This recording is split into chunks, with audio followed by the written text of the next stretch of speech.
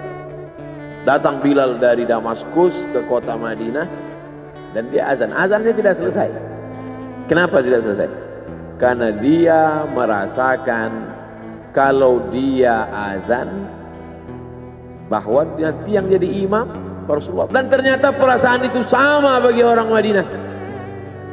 Orang Madinah mendengar suara itu dulu lama sekali, dulu 3-5 tahun yang lalu.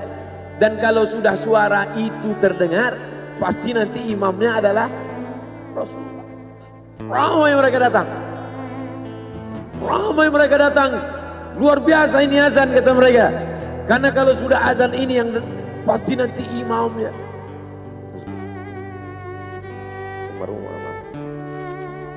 Al-Fatihah. A'udzubillahi minasyaitonir rajim. Bismillah. Alhamdulillahirabbil alamin. Arrahmanir rahim. Maliki yaumiddin. Iyyaka na'budu wa iyyaka nasta'in.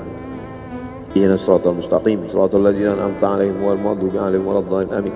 Allahumma ighfir lahu warhamhu wa'afihi wa'fu anhu wa akrim nuzulahu wa wasi' madkhalahu waghsilhu bil ma'i wal thalji wal barad wa naqqihi minal khataaya kama yunqqa ath-thawbul abyadu minad danas wa abdilhu daran khairan min darihi wa ahlan khairan min ahlihi وقه من فتنة القبر وعذاب النار اللهم لا تحرمنا أجره ولا تفتنا بعده واغفر لنا وله ولإخواننا الذين سبقونا بالإيمان ولا تجعل في قلوبنا غلا للذين آمنوا ربنا إنك رؤوف رحيم اللهم اجعل أهله وتلامذته وطلابه من الصابرين الذين إذا أصابتهم مصيبة قالوا إنا لله وإنا إليه راجعون اللهم اجعل أبناءه وبناته من الصالحين والصالحات واحفظهم من كل سوء وشر اللهم اجعل هذا المعهد الذكر معهدا عظيما مباركا تخرج منه الطلاب والطالبات من المجاهدين والمجاهدات في سبيلك بأموالهم وأنفسهم اللهم احفظهم من الظلمات اللهم أخرجهم من الظلمات إلى النور اللهم وفقنا لما تحبه وترضاه اللهم اجعل أبناءنا وبناتنا من حفاظ القرآن والحافظات اللهم اجعل قبره روضة من رياض الجنان لا تجعل قبره حفرة من حفر النيران وصلى الله على سيدنا ومولانا شفيعنا وذخرنا محمد وعلى آله وصحبه وسلم والحمد لله رب العالمين. Kalau sayang dengan almarhum, hidupkan majelisnya, ramaikan, bangkitkan semangat, tunjukkan kepada Allah Subhanahu wa taala bahwa kita cinta.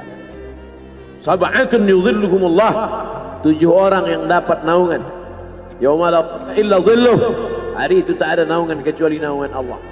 Rajulani, 2 orang tahabba fillah, berkasih sayang karena Allah, ijtama'a alaih, bersama karena Allah, wa tafarraqa alaih. Saya berharap saya dengan almarhum, saya dengan Abah Raud, saya dengan para sahabat termasuk yang mendapatkan naungan ini. Saya dengan almarhum tak ada hubungan kepentingan, kami tak ada hubungan politik, kami tak ada hubungan ekonomi. Kami murni karena la ilaha illallah Muhammad Rasulullah. Alaiha nahya, dengan itu kami hidup. Wa alaiha namutu, dengan itu kami mati. Wa biha nub'atsu insyaallah, dengan itu juga nanti kita akan dibangkitkan. Sayang dengan Nabi, hidupkan masjid-masjid. Sayang dengan ulama, hidupkan majelis-majelisnya. Jaga peninggalan-peninggalannya. Lanjutkan perjuangannya. Itu bukti sayang. Sayang bukan di tepi bibir, sayang bukan basa-basi. Oleh sebab itu kita akan dituntut di hadapan Allah tentang nikmat besar ini. Mudah-mudahan kita lulus ujian dunia, ujian akhirat. Amin ya rabbal alamin. Terima kasih segala perhatian. Mohon maaf segala kesilapan dan kekhilafan. Jangan lupa salat sunat isyraq 2 rakaat. Terima kasih. Wassalamualaikum warahmatullahi wabarakatuh.